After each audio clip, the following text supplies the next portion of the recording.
Chhattisgarh BJP के प्रभारी D Purandeswari 2 दिवसीय दौरे पर रायपुर पहुंच चुकी हैं।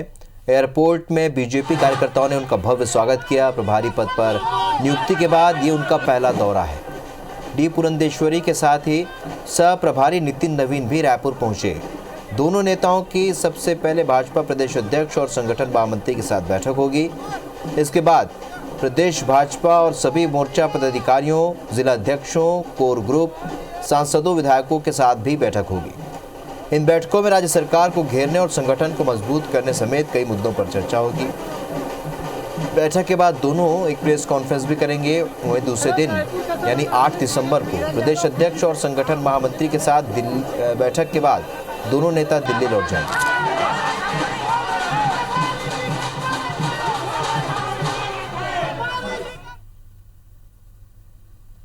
डी पुरंदेश्वरी जी छत्तीसगढ़ की राष्ट्रीय प्रभारी बन के पहली बार आई हैं। आज हमारे कार्यकर्ताओं में ज़बरदस्त उत्साह है और आज पहली बार आई है तो सब लोगों से उनका परिचय होगा और आने वाले समय में हमें छत्तीसगढ़ में भारतीय जनता पार्टी को मजबूत करने के लिए अनेक प्रकार की बैठकें होंगी और रणनीतियाँ बनेंगी। 2023 की हमारी पूरी तैयारी है और जनता भी हमारे साथ खड़ी है।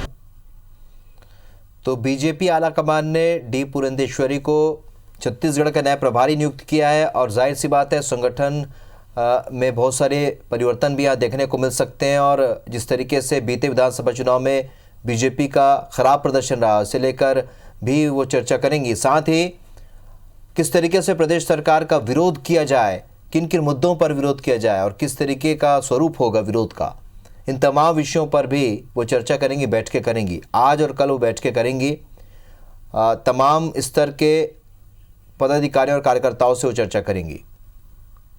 सौरभ परिहार हमारे सहयोगी सीधे इस खबर पर हमारे साथ इस वक्त जुड़ रहे हैं। सौरभ, विधानसभा चुनाव में हार के बाद लगातार अब संगठन को मजबूत करने में फिलहाल बीजेपी जुटी हुई है। ऐसे में अगर नई प्रभारी आती हैं तो किस तरीके से वो पूरी कार्य योजना तैयार करेंगी?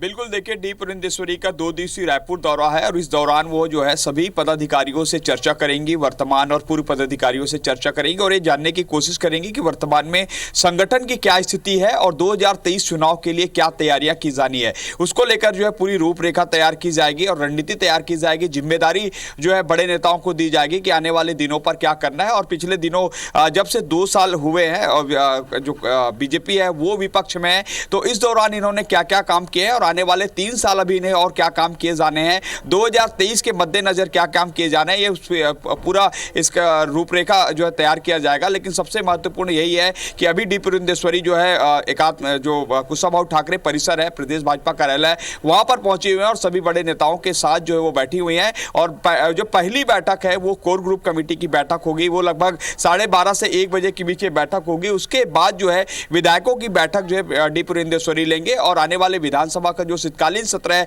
उसकी तैयारियों पर भी हो सकता है कि संभवतः कि किन मुद्दों को जो है उठाया जाए जिसका फायदा भाजपा को मिल सके, इसको लेकर भी चर्चा होगी। उसके बाद जो है एक बार फिर से जो है तमाम वरिष्ठ नेताओं से जो है चर्चा करेंगे। उसके बाद जो है कल फिर जो है दूसरी बैठक होगी। तो लगातार जो है पदाधिकारियों के साथ बैठक का सिलसिला जारी रहेगा। लगभग बताया जा रहा है कि 6 से 8 बैठक लगातार जो है पदाधिकारियों के साथ किया जाएगा। दरअसल ये देखा जा रहा है कि छत्तीसगढ़ में जो है 2 साल हो गए भाजपा को विपक्ष में रहते हुए, लेकिन अब तक जो है कोई बड़ा मुद्दा जो है भाजपा जिस पर सरकार को घेर सके वो नहीं घेर पाई है। तो ऐसे में अब रणनीति तैयार की जा रही है कि कैसे भाजपा जो है सत्ता पक्ष कांग्रेस को घेरने के लिए कोई बड़े मुद्दे की तलाश हो। हालांकि मुद्दे जो है बीजेपी के पास कई ऐसे मुद्दे हैं जिसको लेकर सरकार को घेरा जा सकता है, लेकिन कहीं ना कहीं आपसी जो तालमेल बीजेपी में होना चाहिए वो तालमेल दिखाई नहीं देता। तो कहीं ना कहीं डी पुरंदेश्वरी अपने दौरे में जो है एक सामंजस्य बनाने की भी कोशिश करेंगे कि सभी बड़े नेता जो है एक साथ आए और एक साथ जो है सरकार को घेरने की कोशिश करे। उसके अलावा संगठनात्मक तौर पर भी जो है कई प्रकार की नियुक्तियां होनी है। अभी जैसे विष्णुदेव साय जो है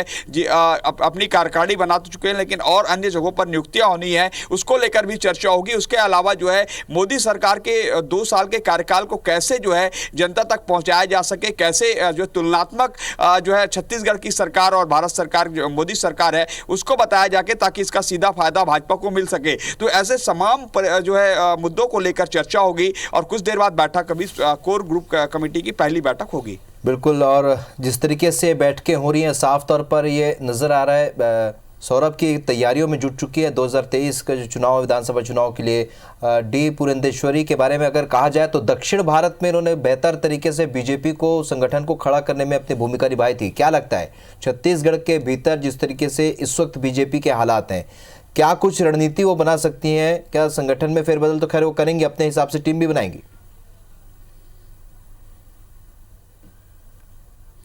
बिल्कुल, देखिए भाजपा का वर्चस्व जो है हम देख रहे हैं कि उत्तर भारत के बाद अब जो दक्षिण के राज्यों में भी लगातार देखने को मिला है। तो कहीं ना कहीं ये जिम्मेदारी जो है डी पुरंदेश्वरी को दी गई और एक मैसेज देने की कोशिश है कि अब पूरा देश में जो है बीजेपी जो है कैसे लगातार बढ़ रहा है। हालांकि हमने बीच में देखा कि बीजेपी का थोड़ा सा ग्राफ गिरा था जब जो है 2018 के चुनाव में 3 स्टेट में बीजेपी की हार हुई थी, जहां पर माना जा रहा था कि बीजेपी की जीत होगी, उसमें मध्य प्रदेश, छत्तीसगढ़ और राजस्थान।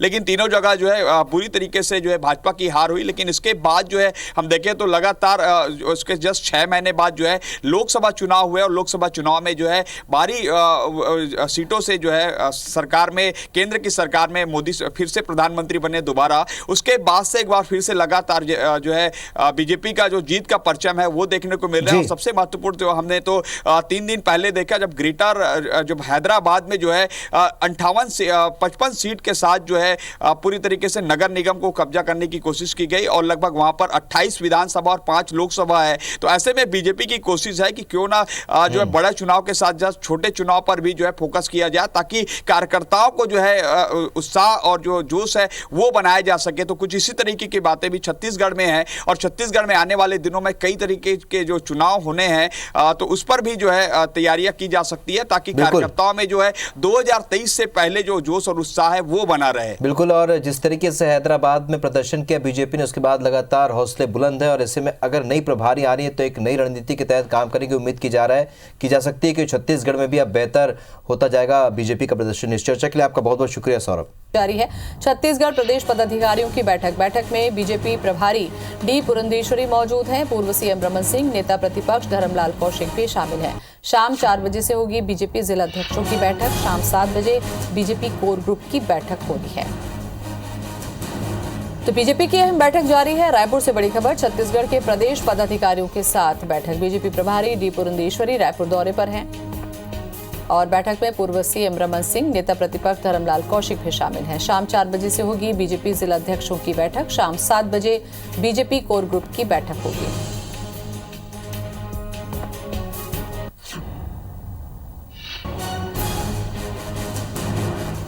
तो रायपुर से बड़ी खबर हम आपको बता रहे हैं, जहां पर छत्तीसगढ़ प्रदेश पदाधिकारियों के साथ बैठक चल रही है। सौरभ सिंह परिहार हमारे साथ में जुड़ चुके हैं। सौरभ, ताबड़तोड़ ये बैठक है, मकसद क्या है?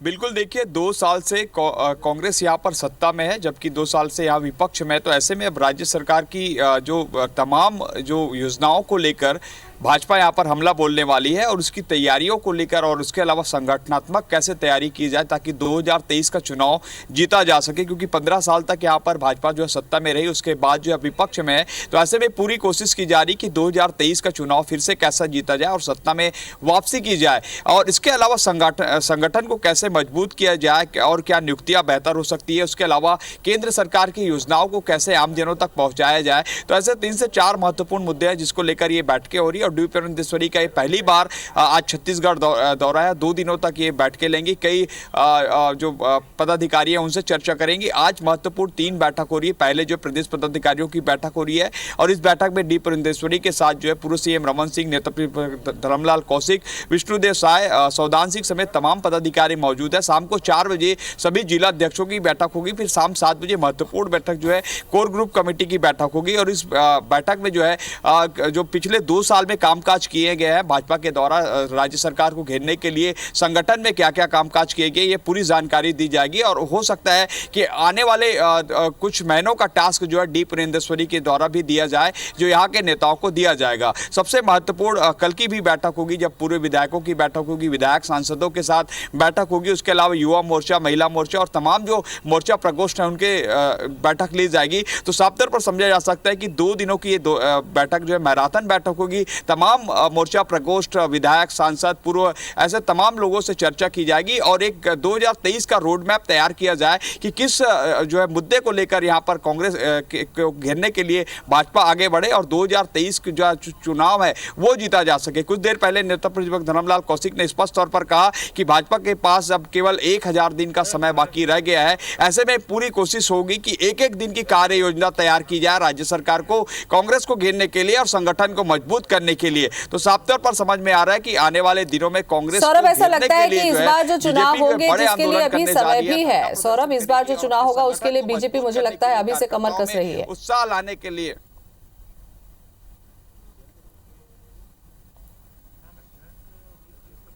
बिल्कुल, देखिए हमने देखा कि 15 साल में जो है भाजपा कार्यकर्ताओं ने लगातार आरोप लगाया कि उनको जो तवज्जो मिलनी चाहिए थी वो तवज्जो नहीं मिली, लगातार जो उपेक्षा का आरोप लगाया है। अब जो है इसी जो तवज्जो मिलने वाली बात है तो कार्यकर्ताओं को ही आगे किया जा रहा है, जो नेता है उनको आगे किया जा रहा है ताकि उनकी बात सुनी जा सके। इसलिए डी पुरंदेश्वरी जो है सीधे सभी लोगों के, सभी पदाधिकारियों से चर्चा कर रहे हैं। इसमें नेता है और कार्यकर्ता है जिन्हें जिम्मेदारी दी गई और आने वाले दिनों में जो बड़ी जिम्मेदारी दी जाने वाली, तो निश्चित रूप से जो तवज्जो वाली बात की जाती थी तो कहीं ना कहीं उनको आगे किया जाएगा और कार्यकर्ताओं के बल पर ही जो है भाजपा की पूरी कोशिश है कि चुनाव 2023 का लड़ा जाए। और उसके अलावा जो है केंद्र में मोदी की सरकार है, उनकी योजनाओं को जो है बेहतर ढंग से प्रस्तुत किया जाए जनता के बीच। और निश्चित रूप से जैसे हमने मरवाई के चुनाव में देखा कि प्रधानमंत्री आवास योजना का फायदा जो है वहां के लोगों को मिला और वहां की महिलाएं कह भी रही थी कि जो है इसके कारण हम जो है मोदी को वोट देंगे। और जैसे हमने उपचुनाव में देखा मध्य प्रदेश का, वहां की महिलाएं कह रही थी। बिहार के चुनाव में हमने देखा कि मोदी की योजनाओं की जो बात है वो स्टेट लेवल पर सीधे लोग कह रहे हैं। तो कहीं ना कहीं पूरी कोशिश की जा रही है। यहाँ पर 3 चीजें हैं। पहला कि संगठन को मजबूत किया जाए, दूसरा केंद्र की योजनाओं को ज्यादा से ज्यादा लोगों तक पहुंचाया जाए, तीसरा राज्य सरकार की नाकामियों को सामने लाया जाए। चलिए, बहुत बहुत शुक्रिया आपका सौरभ।